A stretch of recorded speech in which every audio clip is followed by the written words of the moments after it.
Hello friends, my name is Leigh and I create videos about photography as an art and as a lifestyle. Today we are talking about the new Sigma BF. As I was gathering my thoughts about this camera, I couldn't quite put my finger on how to explain it. It's completely different than other cameras on the market today, but it's also the same. I would say that while this camera is capable of professional level results, the use case of the BF seems to fit into a daily carry type of lifestyle camera. Let me explain. We did capture some portraits and nature photos, but we used the camera mostly for capturing B-roll of other gear that we were testing, like the new Sigma 300 to 600 millimeter f4.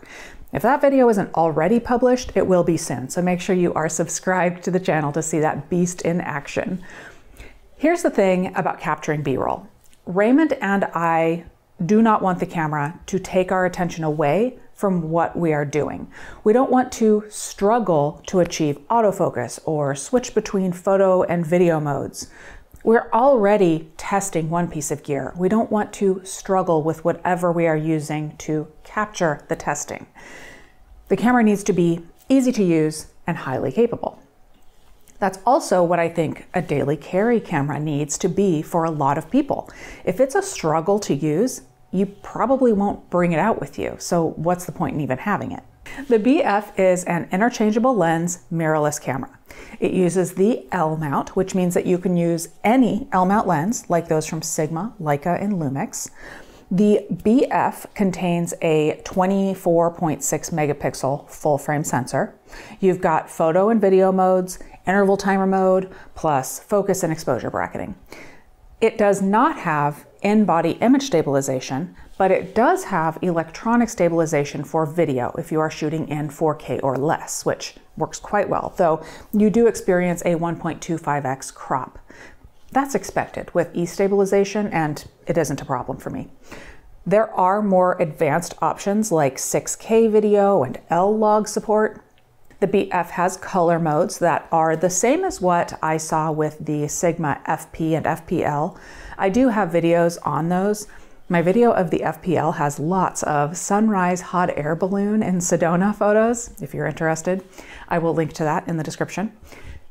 Anyway, those color modes are nice for times when you want to shoot in JPEG only and achieve a certain look to the photos, like a film-like look, or the monochrome mode that I used to capture a few portraits of myself in the studio. These were captured in JPEG and they are straight from the camera. Those color modes aren't unique, but they are fun to have. Now here's where the camera splits from its contemporaries. It is exceedingly minimal in terms of flexibility in customizing how the camera operates. At first I felt like I was missing something, like there was a larger menu that I just hadn't figured out how to access. But then I went to the Sigma website and searched the camera manual, and I saw that the idea here is radical simplicity. So it all started to make sense. The body itself is built like a tank. It has an aluminum unibody, meaning that it's all one piece of aluminum. It matches in size, style, and feel with Sigma's I-series contemporary lenses. You can, of course, use any L-mount lens on it. It does not have a viewfinder. It does not have a hot shoe. There is no real grip on the body, just a ridge where your thumb goes. It only has one place where you can attach a strap, though I used a Peak Design component that screws into the tripod mount and allowed me to use a neck strap. And you know what else it doesn't have? A memory card slot. The camera has 230 gigabytes of internal memory. You use the USB-C port to plug in and transfer images. I was nervous about this, but I was able to plug it into my Mac with no problem. The camera showed up as a drive right away. The funny thing about this is that I broke a memory card the other day, so the onboard storage suddenly became much more attractive. The controls are different from most interchangeable lens cameras out there, but they are similar to your phone. For the majority of settings changes, you press the screen on what you want to change and then use the buttons or the wheel. Plus, many of the buttons on the camera are pressure-sensitive haptic buttons. They don't actually press. It just seems like they do. Again, though, that's something similar to what we're seeing in mobile devices. Because of those things, new photographers that are coming from using a phone camera will actually have an easier time with this, I think, because of the minimal menus and the touch controls. Tapping the aperture on the screen to change it is definitely more intuitive than knowing which mode to be in and then which dial to rotate. One thing that I didn't think about at all while using the camera was autofocus. It has all of the expected focusing features: single, continuous, focus detection, or you can choose a single point. I had the camera choose where to focus, but then I just touched the screen to override the focus area if and when I needed to. But I didn't think about the autofocus. That means that it does a good job. It's quick and it's quiet. I didn't have to think about it. This was definitely a quick look at the camera. I could take a deep look at the dynamic range or the autofocus detection accuracy.